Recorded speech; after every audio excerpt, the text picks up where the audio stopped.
అందరికీ ప్రేజలటనే. సంసోను గురించి, యోసేపు గురించి ఇద్దరిని పక్క పక్కన పెట్టి ఒకసారి చూస్తే ఎవరి జీవితం ఎలా ఉందో ఒకసారి చూస్తే మన జీవితంలో కూడా మన సంసోన్లా జీవిస్తున్నామా, యోసేపులా జీవిస్తున్నామా మనం ఒకసారి తెలుసుకోవచ్చు. ఎందుకంటే రాకడ సమీపిస్తుంది కనుక మారు మనసు పొంది తిరగాలని దేవుడి వాక్యం సెలవిస్తుంది. కాబట్టి మనం ఎలా జీవిస్తున్నామో ఈ వాక్యాన్ని చూసి ఒకసారి మన జీవితాన్ని మనం సరి చేసుకుందాం. ఆమేన్. అందరిలో యోసేపును ఎక్కువగా ప్రేమించాడు. యోసేపుకు ప్రత్యేకమైన రంగురంగుల చొక్కాని ఇచ్చాడు. యోసేపు సహోదరులకు అతనంటే అసూయ. వారు అతనిని ద్వేషించారు. ప్రత్యేకమైన కలలు వచ్చేవి.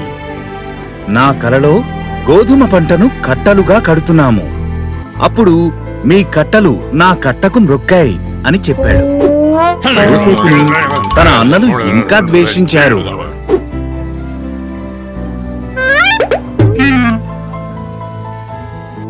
మరో కల వచ్చింది.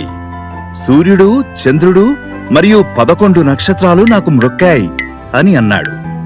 మా మీద పరిపాలన చేస్తామని చెబుతున్నావా అని తన తండ్రి సహోదరులు సణుగుకున్నారు. యోసేపు సహోదరులు వారి గొర్రెలను చూసుకుంటూ పొలంలో ఉన్నారు. వారిని చూడటానికి యోసేపు రావడం వారు చూశారు.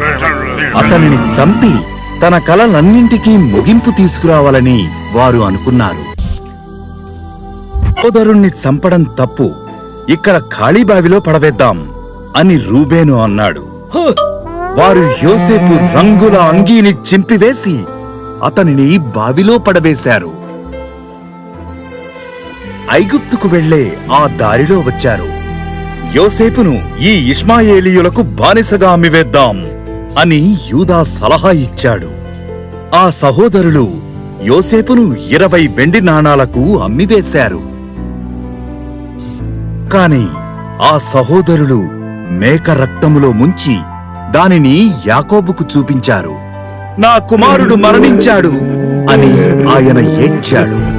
అంతలో యోసేపు ఐగుప్తుకు తీసుకెళ్లబడ్డాడు. కాని దేవుడు యోసేపుతో కూడా నున్నాడు. ఆ ఇష్మాయేలీయులు యోసేపును ఫరో అధిపతులలో ఒకడైన పోతీఫరుకు అమ్మివేశారు. దేవుడు యోసేపును ఆశీర్వదించి అతనికి విజయమునిచ్చాడు.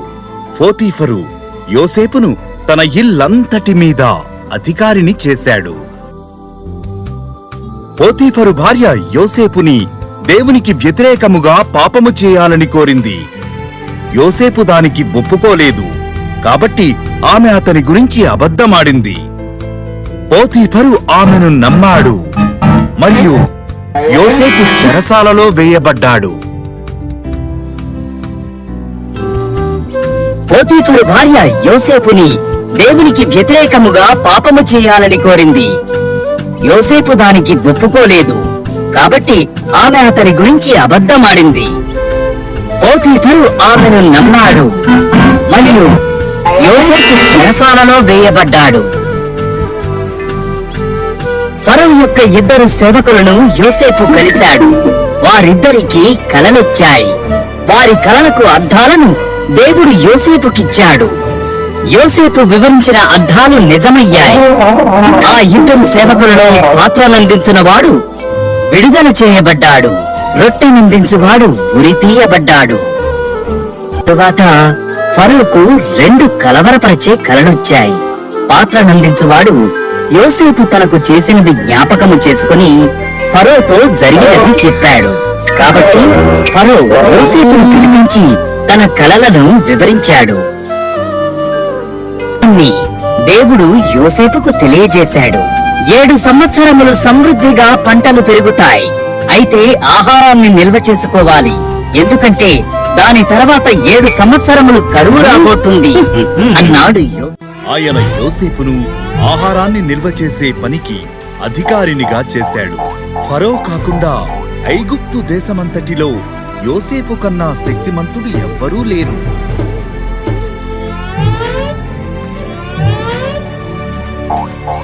కొనడానికి ఐగుప్తుకు వెళ్లారు.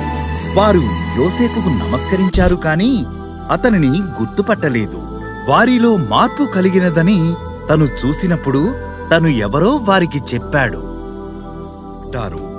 యోసేపు వారితో, మీరు నాకు కీడు చేయాలనుకున్నారు, కాని దేవుడు దానిని మంచి కోసము ఉపయోగించాడు. మన కుటుంబము మొత్తాన్ని ఐగుప్తునకు తీసుకొని రండి, మనకు తినడానికి సమృద్ధిగా ఉంటుంది. యోసేపు ఐగుప్తు వాళ్ళకి అమ్మబడి దేవుని మాటకి విధేయత చూపిన వాడై ఐగుప్తు దేశంలో బానిసగా ఉన్న యోసేపు రాజు తర్వాత రాజుగా మార్చబడ్డాడు. ఫరో యొక్క భార్య తనతో శ్రేయించమన్నా దేవునికి విరోధంగా నేను పాపం చెయ్యను అన్నాడు. సరసాల్లో వేయించినప్పటికీ దేవుడు తనకు తోడై ఉండి ఫలించుటి కొమ్మగా యోసేపును ఆశీర్వదించాడు. అతడు ఆశీర్వాదంగా ఉన్నాడు, అతని జనాంగానికి కూడా ఆశీర్వాదంగా మిగిలాడు. సంసోను యొక్క జీవితం ఇప్పుడు చూద్దాం. వినలేదు కాబట్టి దేవుడు ఫిలిష్తీయులు వారిని 40 సంవత్సరములు పరిపాలించేట్లు చేశాడు. తరువాత వారిని విడిపించుటకు సంసోను అనే వ్యక్తిని ఎన్నుకున్నాడు.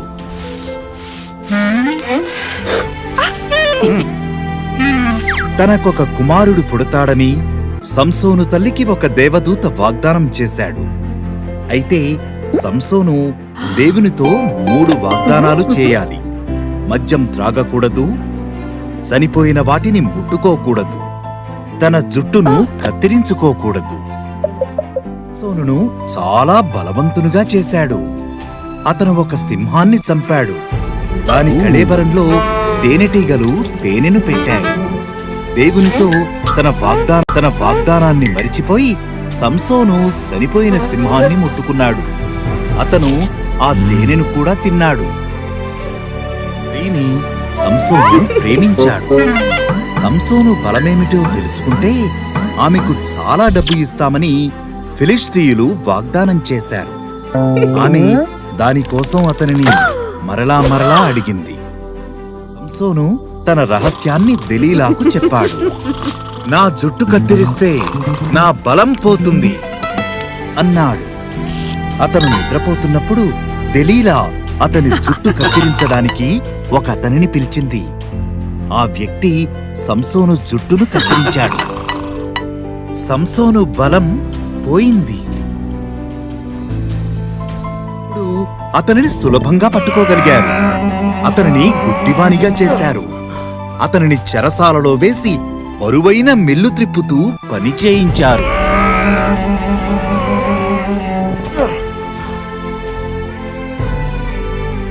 జుట్టు పెరగడం ప్రారంభమైంది.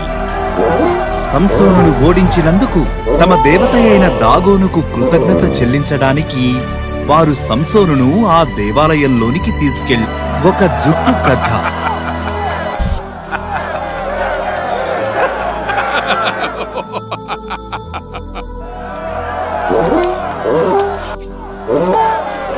రెండు స్తంభాల మధ్యలో నిలబడి వాటిని నెట్టాడు. దేవాలయం కూలిపోయింది. దాని కింద పడి సంసోను ఫిలిష్తీయులందరూ చచ్చిపోయారు. సంసోను తాను చేసిన వాగ్దానములను పాటించకపోయినా దేవుడు మాత్రం తన వాగ్దానాన్ని నిలబెట్టుకున్నాడు. సంసోను దేవుని చేత ఏర్పరచబడిన వాడై అతడు ఇశ్రాయేలీయులకు న్యాయాధిపతిగా ఉంటూ దేవుని మాటను త్రోసి వ్యభిచారం వల్ల పట్టబడి తనకున్న బలాన్ని పోగొట్టుకున్నాడు, తన పేరును పోగొట్టుకున్నాడు. కడకు అతడే చనిపోయాడు. ప్రియ దేవుని బిడ్డలారా, మీరు కూడా మీ జీవితంలో ఒక్కసారి పరీక్షించుకోండి. యోసేపులా ఫలించుడు కొమ్మగా ఉన్నారా, లేక సంసోను జీవితంలో అంధకారమయంలో ఉన్నారా? ఒక్కసారి పరీక్షించుకోండి. ఒకవేళ సంసోను జీవితంలో ఉంటే ఎప్పుడైనా మీరు మారండి. యెహోవా మీకు దొరుకు కాలమందు ఆయనను వెతుకుడి, ఆయన సమీపంగా ఉండగా ఆయనను వేడుకొనుడి. ఆమెన్. God bless you.